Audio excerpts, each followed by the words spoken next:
Thanks for coming, everyone. Thanks for joining us for our occasional audiobook club on Mhm. based on our Again column. My name is Jory Lewis. I'm the editor-in-chief of Adi Magazine.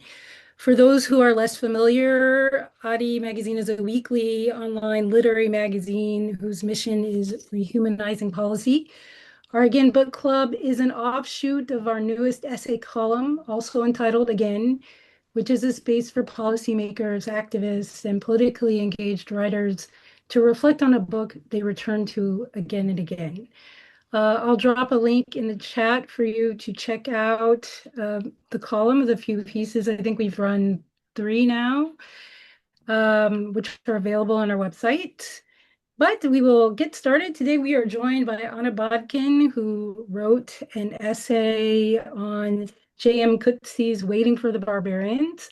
She's in conversation with a Kenyan novelist currently based in Nairobi, yeah, Yvonne Adhiambo Owuor.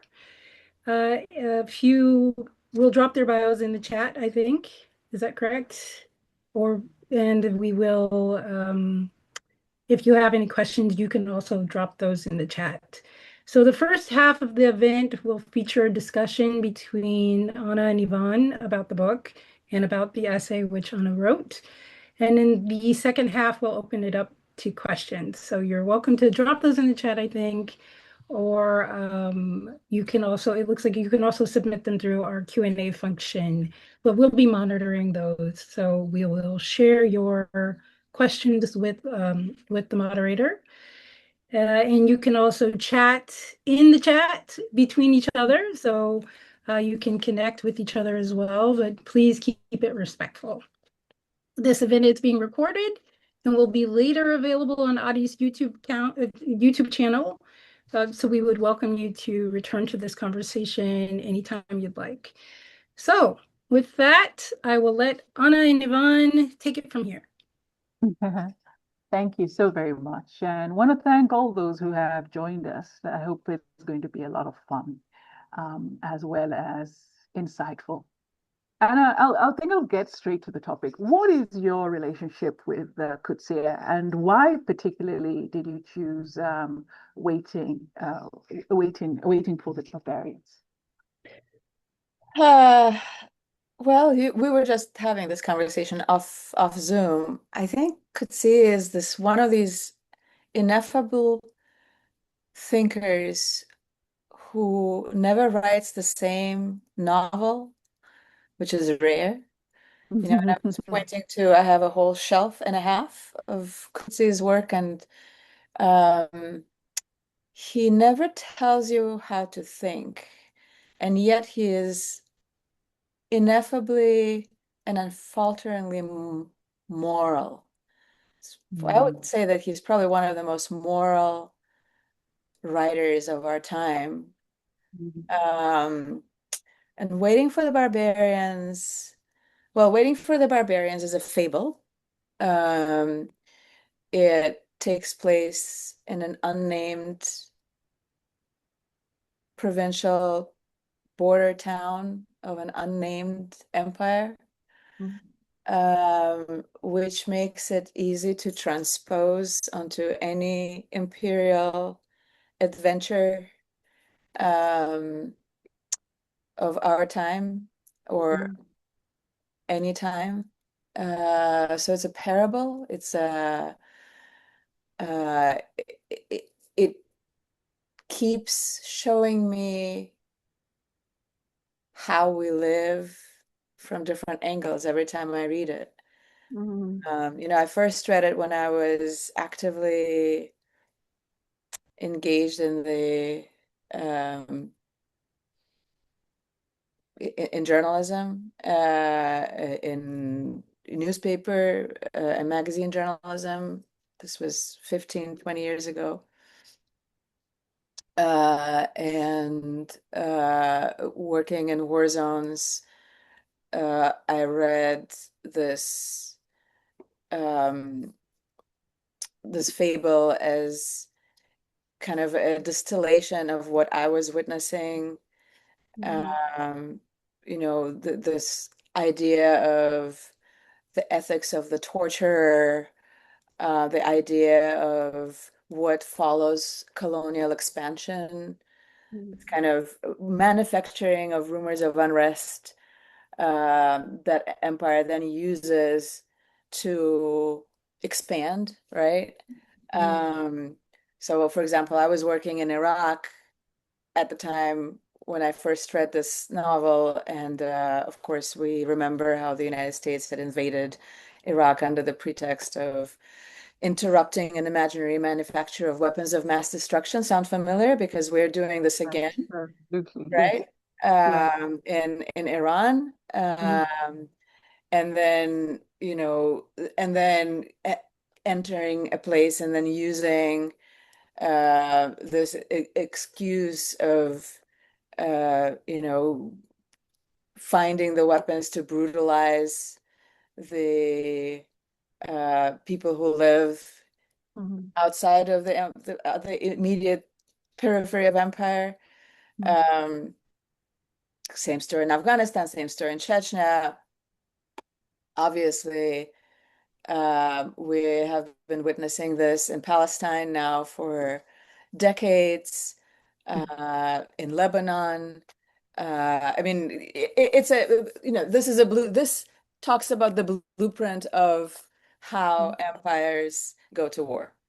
Mm. Uh, so uh,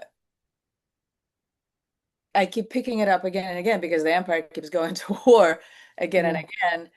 Mm. Um, but what I see every time is is different. Mm. You look at a fable for some kind of answer to moral inquiry. Mm. Um, and Mm. what I'm looking for now, I guess, um, is how does the empire ultimately destroy itself? Mm. Because I do believe that we're at, on the precipice of collapse of this 1,000-year-old to a thousands-year-old imperial patriarchal colonialist Um, system. the paradigm, yes. Yeah. I think we'll absolutely get back to that. The novel is also about how empires invent enemies. I think you've alluded to that, and how ordinary people become complicit. Yes. Magistrate to Colonel Joel at the end of the book says, the crime that is latent in us, we must inflict on ourselves. I say, I nod and nod, driving the message home, not on others. I'll reread that part, what the magistrate finally says.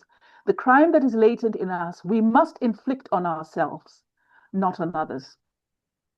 For populations such as ours, coming from an African place, long branded barbaric and subjected to conquest, displacement, and structural marginalization, does this present moment herald new possibilities of maybe agency, of witness, of resistance? And how does your own essay, guide us into understanding the time in which we find ourselves now?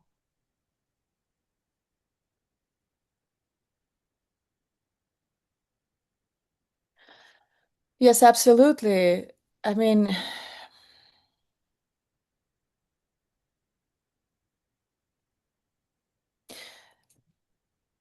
the empire is predicated on this branding, right, of the other Mm. as barbaric, uh, Mm. Mm. as less than. Mm. It never is in the business of inquiry or understanding or learning. The empire is not a place of learning. The empire is a place of dictatorship, dictating. Um, I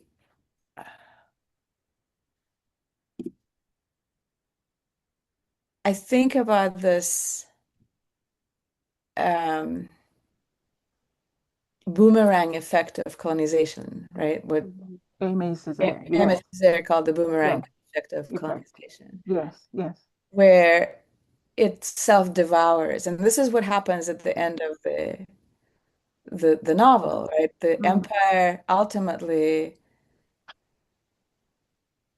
uh, gives up on mm, civilizing or conquest mm, because it simply can't,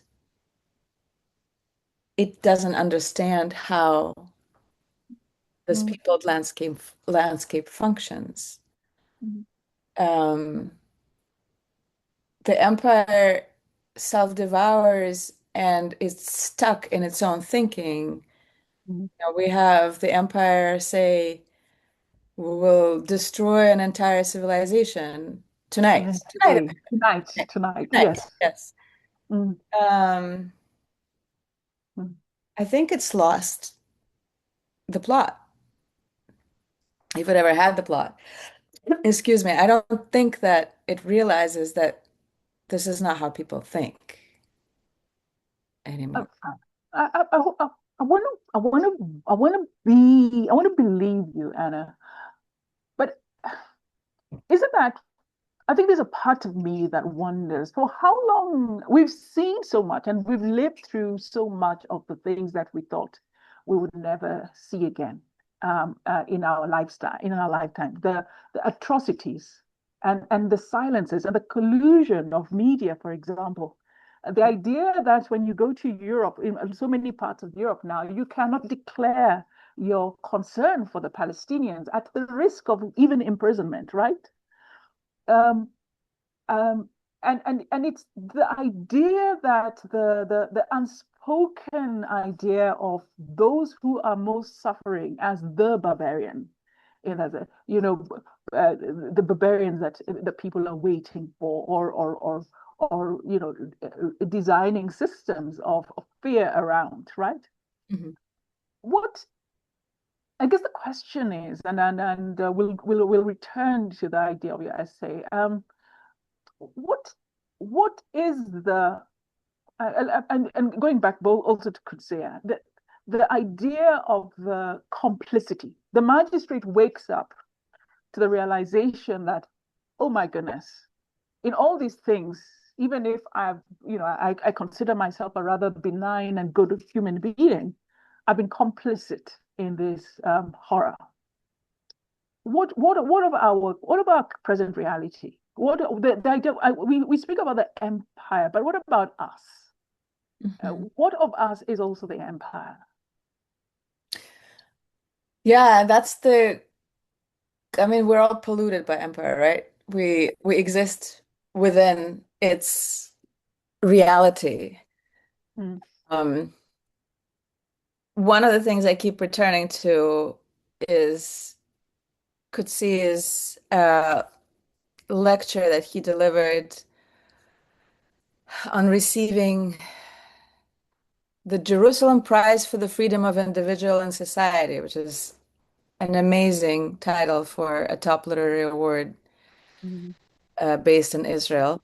mm, Um, this is 1987. He said, um, South African literature is a literature in bondage, as it reveals in even its highest moments, short as though they are, with feelings of homelessness, shut as though they are, with feelings of hopelessness and yearnings for a nameless liberation. It is a less than fully human literature, unnaturally preoccupied with power and the torsions of power, unable to move from elementary relations of contestation, domination, and subjugation to the vast and complex human world that lies beyond them. It is exactly the kind of literature you would expect people to write from a prison. So here's, as writers, right, as a writer, I question, of course, I have dedicated my entire life.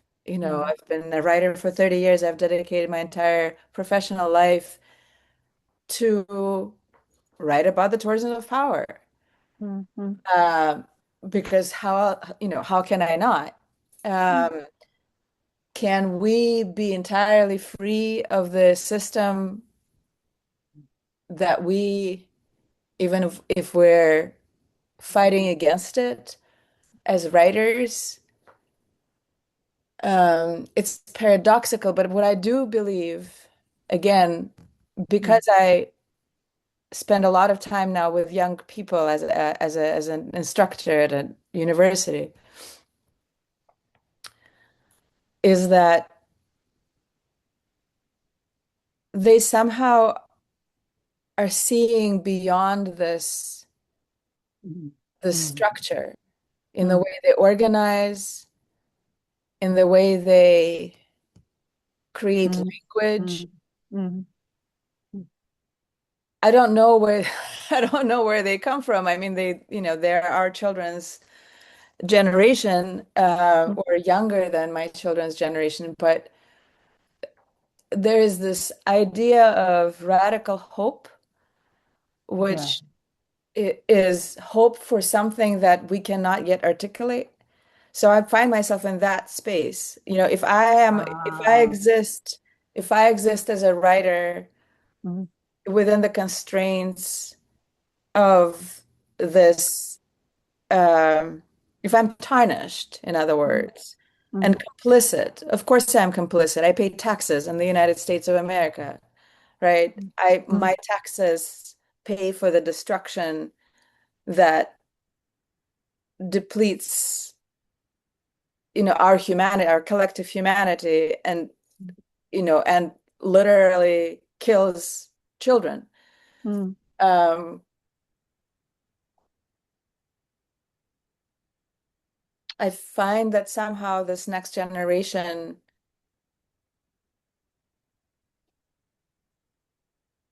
um, children come up in this novel a lot. There is this There's recurring dream lots and of lots of children, beautiful children. Yes, yes, lots of yes. beautiful children, but then also this recurring dream that the magistrate has of children, Ah, yes.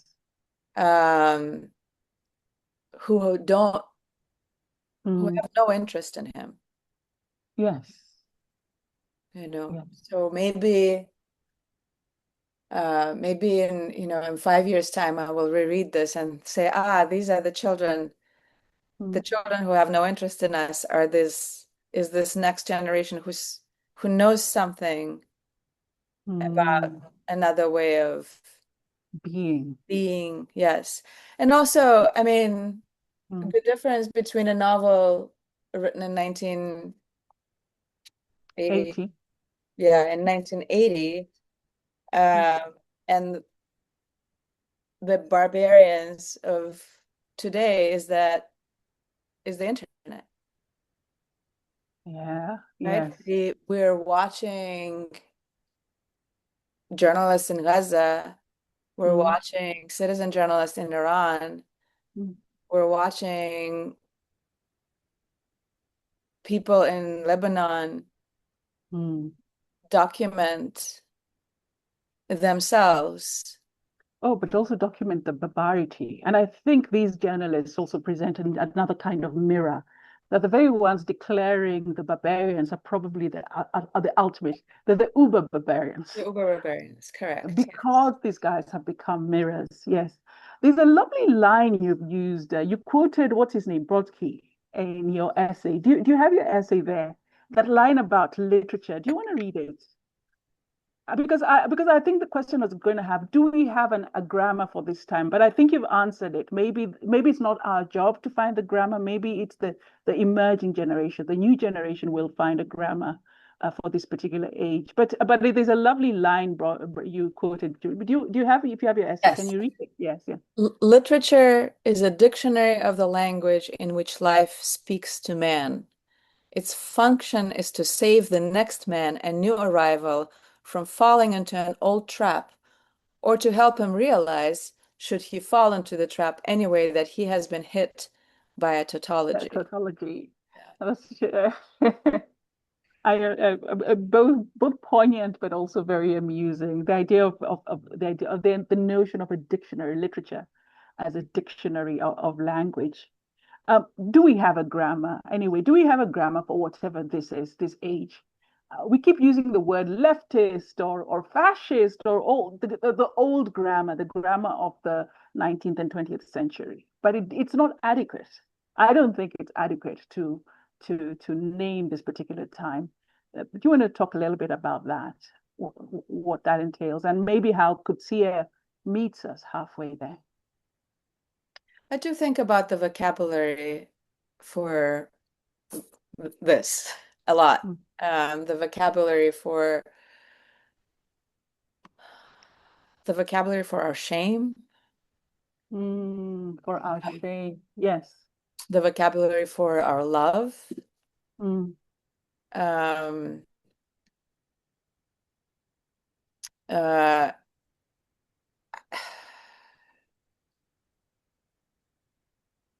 and I mean, ultimately, toward the end of the novel, when the empire kind of abandons this provincial town to its own devices, Mm. the town still feels the need to project imperial power, right? At the very Mm. end, the town sets up these uh, stuffed Mm. effigies of soldiers on its walls to tell the barbarians that the Mm. town is protected. So Mm. the town, I think, is still immersed in the old language, right, of empire. The town cannot.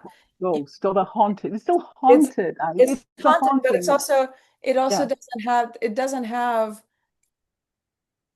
the capacity to move beyond the vocabulary of that Mm. kind of power dynamics. Is Uh, that also us? Is that also us? Is that also our humanity now? Is that also our countries, our worlds? I want to believe no. I want to believe it's not. But maybe I live in a bubble. But Mm. it's hard for me to say. I think if I do live in a bubble, then it's a pretty expansive bubble. Hmm. Mm. Um, Let me push you in a different direction. You are a journalist and you've been a witness to war scenes, right? What and you as a journalist, especially in this particular time, it's been very disturbing to see the willingness, especially of journalists. And I imagine it takes a lot of courage for you to stand aside from that, to manufacture lies, to use the passive voice in order to sustain the empire's position and illusion, right? Um, for example, in your essay, you make a reference to ICE. And from what we have read, from where I sit, I would have imagined that the entire United States would be up in arms or waving the Constitution as they protest everywhere. But what we have instead are the variations on silence. For you as a journalist, as a writer, as a reflector, as a witness, and in a way, I'm going back also to the waiting for the barbarians. What is not only barbaric in terms of waiting for the barbarians about that, but what is this silence about? What what is this silence about? Why are people so terrified or Capitalism? indifferent? Um, I think terrified, not indifferent. Uh, Really? I think that there is a lot of fear. I see it on college campuses, right? Mm. After the encampments, the anti-genocide protests of 2024, Mm. which were disbanded, punished pretty brutally by not just the US government, but also, or local governments, but also by the universities themselves. Um, why are people afraid? I grew up in the Soviet Union, which was a totalitarian state where people were afraid. So I'm very familiar with Of this mood. this Yes. mood, this state. Mm. Um, I think, sometimes I think this is the passivity of the sated. You People think have, it's sated? excuse me? Do you think do you think it's satiates? Are they sated or are they, isn't there more to it? Because the restlessness and happiness is there. By the way, those who have also logged in, please feel free to intervene, make your suggestions. I'll put it under Q&A. I'll pick it up as well. Please join in. Do you think they're sated, or is there something more? Listen, I haven't been a journalist for a long time. Mm, And I have tried in person, tried to call out the colleagues that I still have, for example, in the New York Times. If you all walk out, mm, there will be no paper tomorrow, right? I don't understand why, of course, everybody ignores me. I don't understand why there is no courage mm, to walk mm, out, other than we live from paycheck to paycheck, and everybody has mortgage, and everybody mm, has kids. And this is the satedness that I refer to. It's not sated comfortably. It's mm. capitalism is the answer to your question. You think so? The magistrate, let's go back to our magistrate in Waiting for the Barbarians. He too is as a witness to empire's cruelty.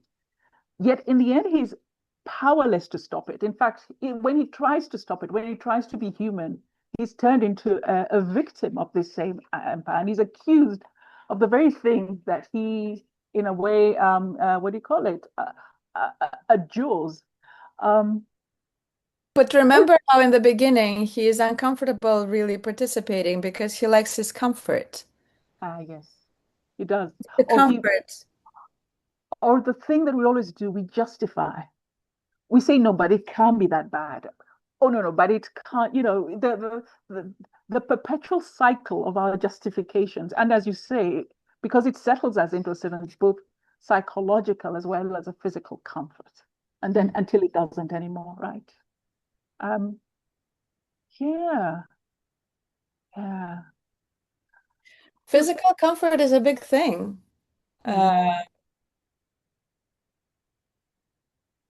but also, propaganda is a big thing. mm, mm, Um, it's so funny. 10 years ago, mm, if you had told me 10 years ago that I would be getting my news from mm, Instagram and not from, you know, newspapers and mm. radio stations of record, I would have laughed you out of the room. Um, Mm, but that's how propaganda works, and and laziness also, I think. mm, Laziness is another obstacle to human decency. You're just going with the flow. You're not, it takes too much effort to think through things. Intellectual laziness, I think, which is or why I love Coetzee so much, because he never makes us comfortable as he readers. never makes us comfortable. He never makes I, us. I've got two questions here, including one I was going to actually extend to you. Let me start with the second one. At the beginning of your essay, Anna, you referenced the poem of the same title by Constantine Cavafy. Yes. How does this poem relate to both Coetzee's book? But the question I had for you, since I'll tuck my own question at the end of this, is when you read that poem, and it's quite a fun poem, to be honest. I found it so. What was your own reaction to it? Well, I mean, the title of the book is a direct reference to the Cavafy, right? That's where he. Yes. Do you Um, want to read? Do you want to read your the poem that's your epigraph? Night has fallen and the barbarians haven't come, and some of our men, just in from the border, say there are no barbarians any longer. Now, what's going to happen to us without barbarians? Those people were a kind of solution. right? Yeah. Mm. Again, the expansion of the empire depends on there being weapons of mass destruction, Mm. Hamas fighters, Yes. Hezbollah, whatever um, whatever you name the barbarian du jour, Mm. Mm. um, Mm. and then you go and chase it, Chechen terrorists, Yes, yes, yes. um, uh, narco Mm. barons. I mean, we're that sometimes I feel like we're living inside a fable right now. It's so blatant. Um, right. Yeah. So the Do you other know thing, how? the Yes, I other was going thing to say, that yes. barbarians allow us Mm. is lack of introspection. So Yes. if we have nowhere to look outside, then we Mm. have to look inside, and that's some scary stuff. So it's the barbarian, it's the migrant, isn't it? It's currently the migrant, huh? Well, Huh. that's the original term of the barbarian, right? Barbarian Yeah. The is a it's a term it's the sheep. It's an imitation of sheep's a sheep making a sound. It's because you can't you understand don't what. understand Yes. what the so actually okay. So a little bit, the piling up of questions. Now the second question, mid-book, when the forces go out to search for the barbarians and they set fire to the trees, Coetzee writes. Thus, the expeditionary force against the barbarians prepares for its campaign, ravaging the earth. Can you talk about empire's almost paradoxical preoccupation with the land, its lust for territory, but its lack of respect for what the land is saying? The empire is all about the land. It is all about expansion and what the land holds. Sometimes it's presumed riches, like gold of the Americas, right? Mm, Sometimes it is proven riches, like oil or mm, gas or uranium or lithium, mm. uh, uh, coltan. And, and sometimes it's the land itself, isn't it? The occupation where you displace the original inhabitants and lay claim to the land. Uh, call the land by another name, huh? It is always the land itself. And Mm, the trick to accessing the land mm, is to unpeople it. And you can unpeople it. The mm. easiest way to unpeople it is to declare the people who live on it to be Ah, unhuman, as to be right? the barbarians that need to be Correct. removed. So, for example, the early Mm, maps of what is today West Texas, yes. the high desert of West Texas, the early Spanish maps call Mm, that land the unpeopled, el despoblado. mm, But there are records from the same Spanish conquest yes. that list upward 40 different nations that lived on that land. Mm, mm. But how are you going to take over if it's if there are people Occupied, there, right? You if there are can't. people there. So you unpeople it. You unpeople Palestine, you say we made the land bloom. There was nothing there. It was a wasteland. This There's is nothing what there until we came along. European Yes. colonizers did Mm, with this country where I am now, right? mm, Where they declared everything the Wild West, everything west of the Mississippi, the wild, the unpeopled, the barbaric, right? yes. Um, but and we were talking about this just before we went Mm, live. mm, It, the loss, of course, the loss is monumental and indisputable Mm. to the people of the land, to the land, Mm. right? But the loss to the people performing the Yes, yes. genocide, performing the violence, is also Mm. indisputable. And it is Mm. the loss um,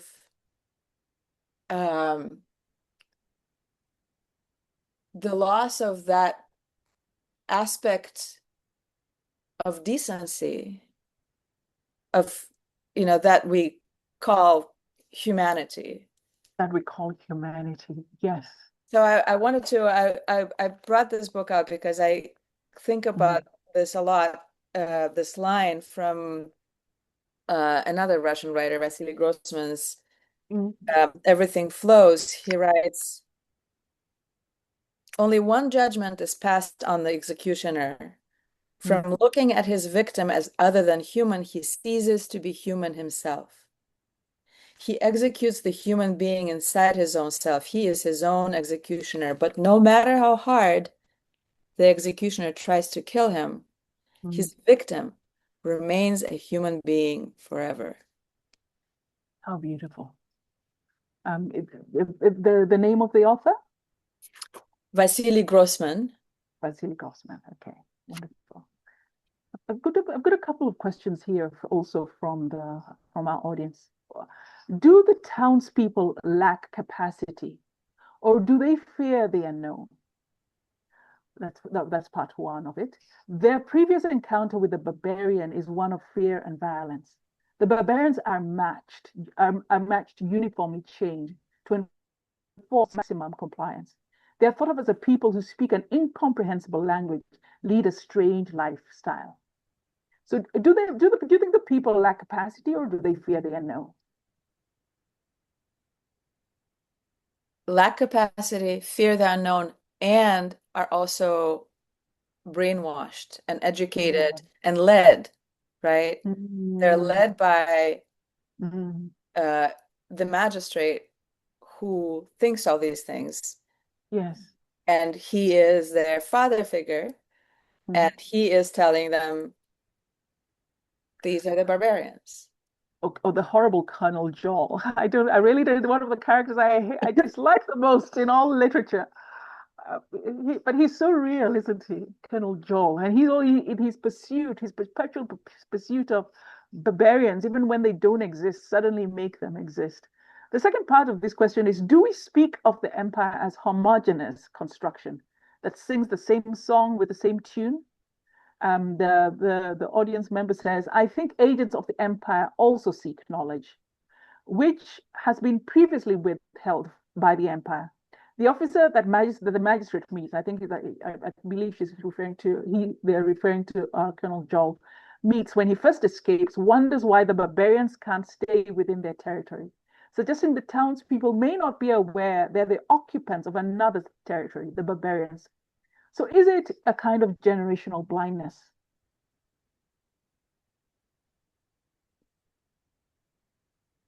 I think the reason this novel works is because the empire is the same.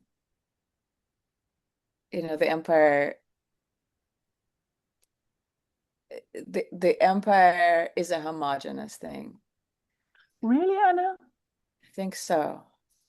In what way?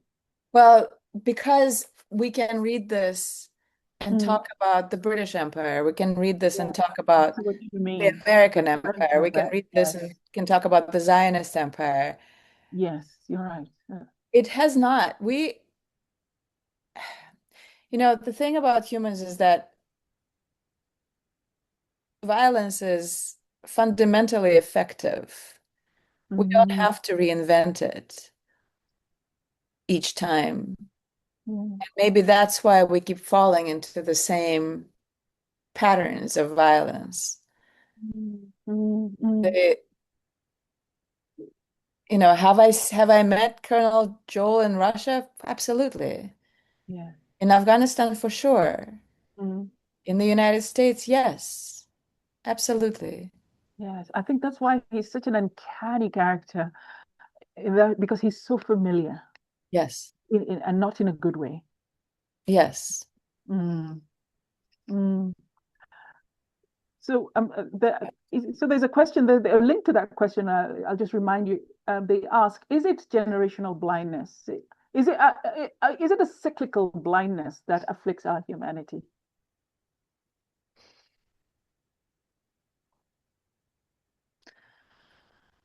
Hmm.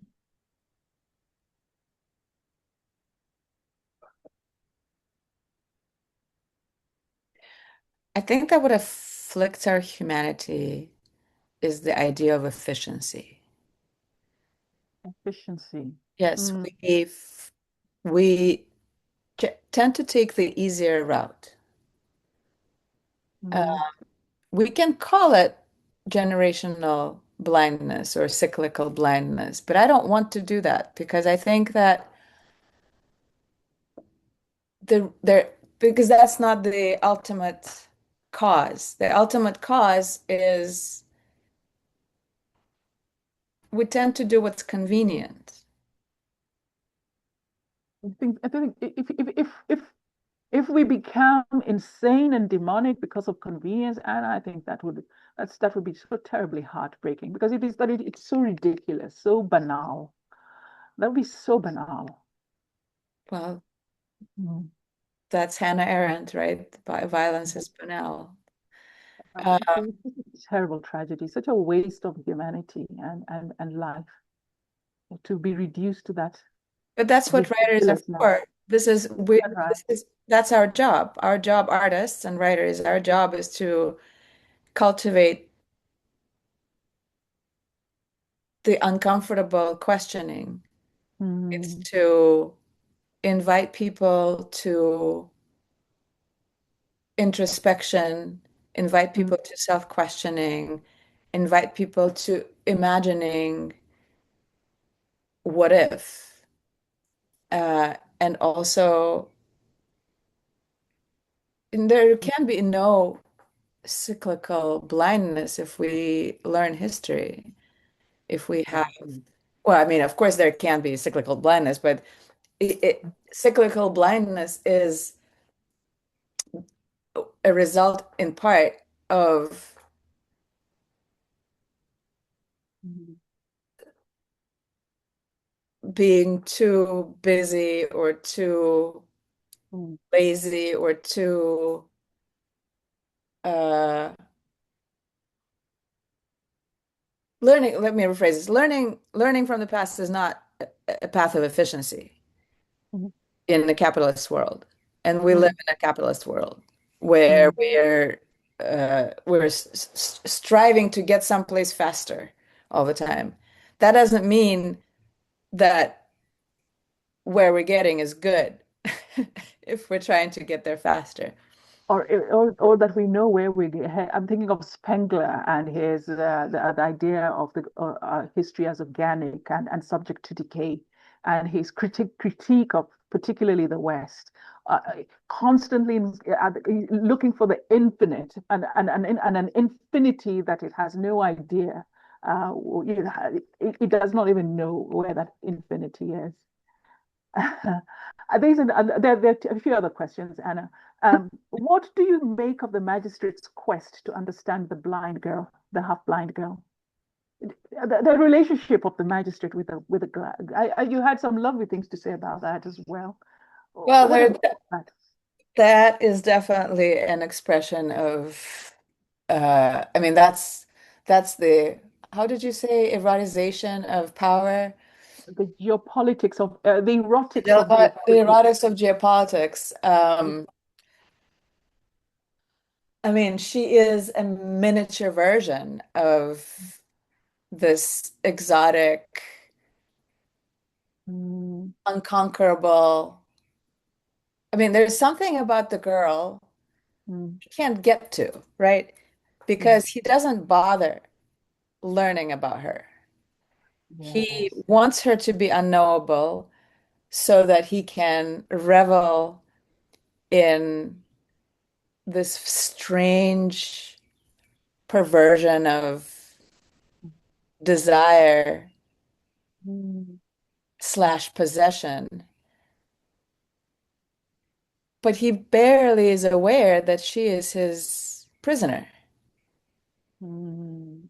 right? She, the girl has been damaged, physically damaged by empire, by tortures. And now she is at the magistrate's mercy, and he decides to build of her this Orientalist kind of Mm. foreign, she's foreign to him. He Mm. can't understand why he's so attracted to her. He can't understand the nature of his attraction to her. He can't see into her eyes. He can't understand her language, right? He's performing his own miniature conquest with her, and he's not even aware of it. You know what? It's a very interesting question because it suddenly reminds me, and maybe it's not necessarily the erotic now, for example, when America invaded Korea, one of the major things they did was this adoption, this mass adoption of the children of those who that their imperial actions have destroyed. The mass adoptions of young Afghanis, yeah, mass adoptions of the Koreans, mass adoptions of Vietnamese, by the very And people fashion who, also, by the way, fashion also. Uh, yes. yes, it's, I think it's called appropriation. Um, You think it's appropriation, or is it a kind of misplaced either guilt or conscience or a thing of okay, I I don't can know, think kind of, of self-soothing?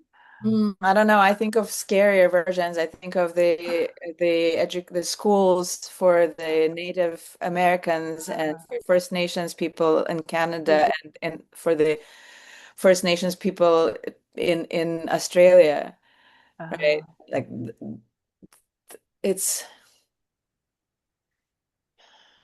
mm, it's the missions, right? It's this kind of uh, it's this kind of uh it's a it's a white savior complex, it's a Jesus complex, it's like it's the or whole. a perverse need to repair something that I think the human soul knows is damaged. I think to beyond the word that we think. There's this.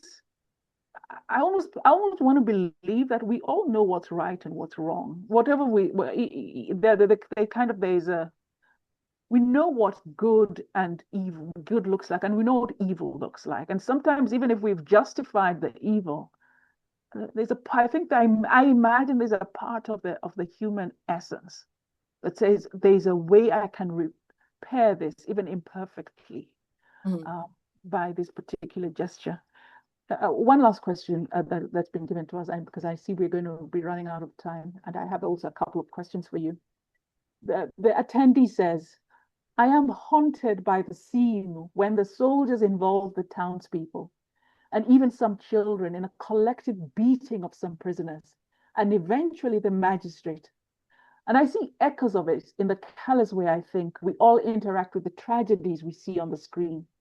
How might we fight against this? Thank you for this question. And I think it's a very human question. It's very much a question for our age and our time and our day.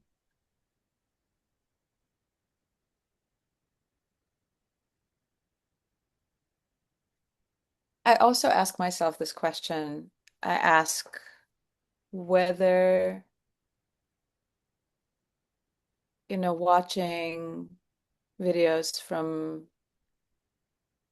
Palestine or Lebanon or Sudan is voyeuristic or an obligation.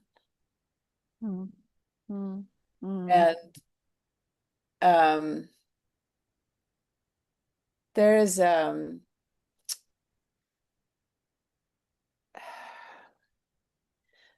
me find this line.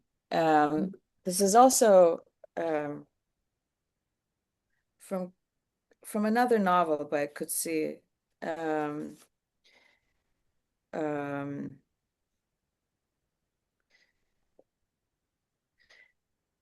in Elizabeth Costello, his novel, Mhm.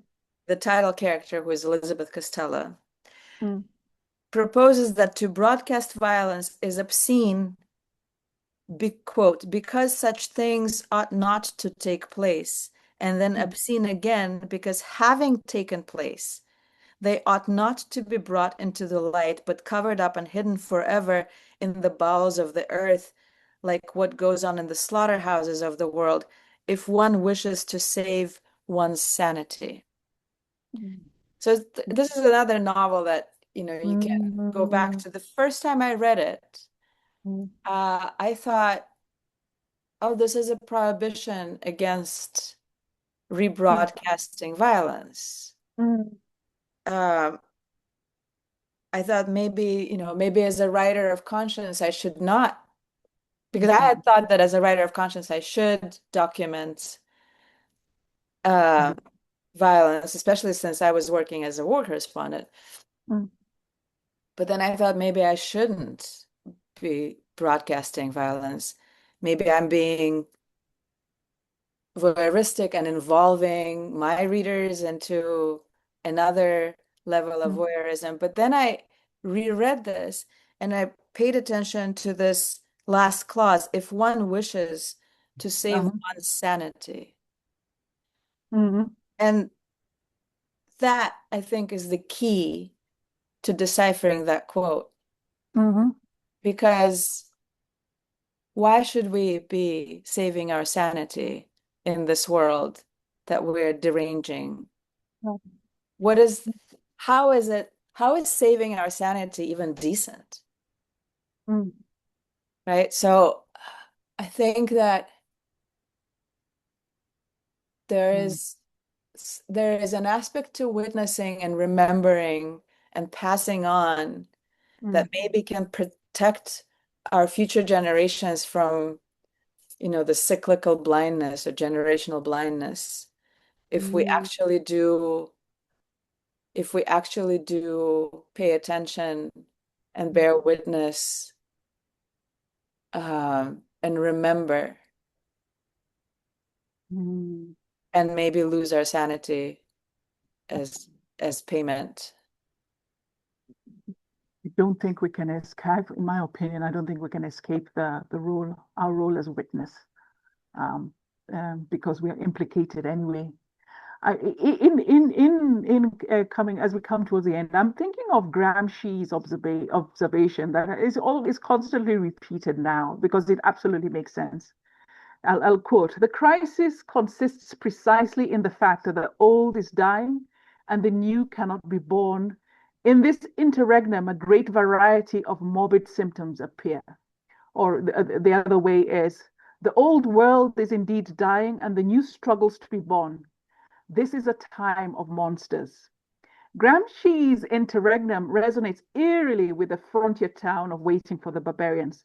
The old imperial order is rotting, yet nothing new emerges, only morbid symptoms.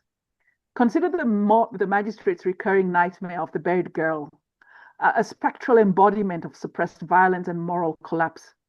What are our morbid symptoms today, and how does the novel's slow, bureaucratic cruelty make them at once recognizable, compelling, and also familiar? And also, how do we then use that to speak to this particular time? And because there's so many bodies rotting beneath the rubble of the choices that our humanity, the empire, has been making. Mm. Well, what I tell my students and my readers is, love accordingly. We forget, there is no love in this novel, by the way. Nobody loves anyone.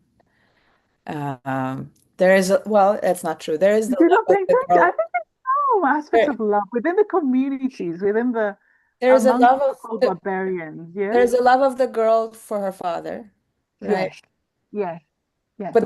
But there's no love in this provincial Mm, provincial town. mm, But I do believe that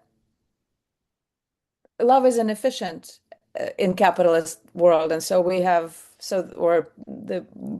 been told to been told to push it to the side and make it pink and fluffy and inconsequential. But I do mm, think that love is actually an extraordinary force. mm, Um, and mm. especially in this time of monsters and the dragon of empire, thrashing its tail in its death throes. Uh, we Let me stop you because you talked about the empire at its death, having, experiencing its death throes. Do you really believe that? Is I this do. really the end? Have we come to the tail end of this Well, the tail, planet? unfortunately, is very violent and dangerous, and Mm, it's our task now to survive it, and it's our task now to love mm, to love accordingly, right? It's our task now to remember community, to remember our neighbors, to remember if everybody remembers their neighbors, I believe that we will be okay because we're eventually all our neighbors. But but if mm, we, if yes, of course we're full of rage. mm. Of course we're full of rage. But in this rage, we can't forget about the fact that we can also be full of love. So I say, hope radically and love accordingly, and we will make out of We'll this. make it. We'll make. I really love that. The final image, the townspeople planting gardens while still pretending to defend against a phantom enemy. It's actually there's something very poignant about that. What Mm. would freeing ourselves, and I really liked also your conclusion, the conclusion you made, and maybe you can also read that to us. But then what would freeing ourselves from this imposed fear actually look like in practice for someone like you who has lived inside empire, or you or me, or all of us who have lived inside empire all our lives? What might freeing ourselves from this imposed fear actually look like? Imagination. Imagination and Not imagination. What would we be? Give me something to hold on to, one little thing to hold on to. What would it be like? look how our young people organize, how they Yeah, dismiss, how they dismiss hierarchy and how they look to one another with yeah. support and mutuality. Mm, Um, I draw enormous strength from and faith from mm. um, that somehow they're not jaded, even though they have no reason not to be.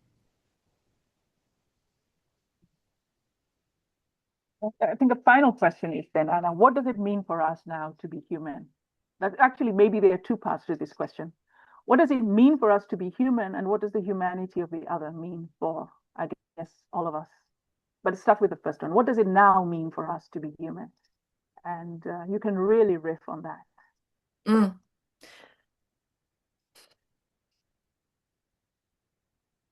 To find the language for our shame, Oh, that's profound. Oh, that's amazing.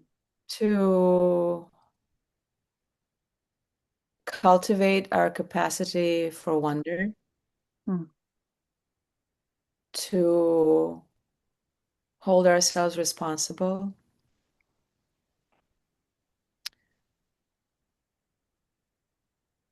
and to love accordingly. Oh, wow, that's so beautiful. And what does the life of the other mean for us? Is it the same? Is us. There It's is no life of the other. There is no. oh, well, on that absolutely beautiful note, so it's such a poignant note, and I just really, really thank you so much so much to take with us, so much to mull over, so much to think about. I really, really, really want to thank you, and I really want to thank our audience as well. Your questions, your compelling engagement, and your hanging, staying with us. It's been absolutely both humbling but also thrilling. Thank you again for your really, really beautiful questions. Certainly gives us a lot to think about in this particular time of our world. The big questions that have landed into our lives, most of which we do not have answers for. I want again to thank the ADI people and for enabling this encounter, this meeting. I will give Anna the last word for this particular time. Thank you so much as well, Anna. It's been wonderful sharing this space with you. Likewise. Thank you so much, Yvonne. Yvonne and I tend to talk at times of great calamities. The last time we had a meaningful conversation was at the onset of the coronavirus pandemic in Nairobi. So I don't And I know, remember you said, and I've always remembered that, and I keep using it. I keep citing you when you said, we have a common human story. common human story. Human Yeah. story. We were all experiencing, and I think we've run into that same place again, a Yeah. common human story reluctantly, but that's the place in which we find ourselves. That's I think is what is important to remember. It's the communality. You know, the empire might want to make us believe differently, but Mm, we're all threads in one another's carpet. We're all connected here. We all are responsible for one another. And so, yeah, we just have to act. We just have to act it and act responsibly. I'm really grateful, Yvonne, for your wonderful and thoughtful questions. And Jory and Jenna, thank you very much for hosting us. Thank you. Thank you for this really, truly beautiful conversation and giving us this perspective about the times we are experiencing right now and the work we have to do. So thank you so much for this, and thank you to the audience for joining us with your thoughtful questions. We host these book clubs every other month, featuring a different columnist from our again column. So please mark your calendars for the next one, which will happen on June 9th. And we'll be reading Pedagogy of the Oppressed by Paulo Freire. And it will be hosted by Adi's fiction editor, Layla Mohammed. And we look forward to seeing you then soon. mm, I think, yeah, Jenna just dropped the Eventbrite for that one in the chat. mm, And thank you everyone for joining us. Thank Have a good one. you. Have a good night. Oh, Thank you. have a good day. Yeah. Night, You too. Yvonne. Thank you. Bye. Thank you.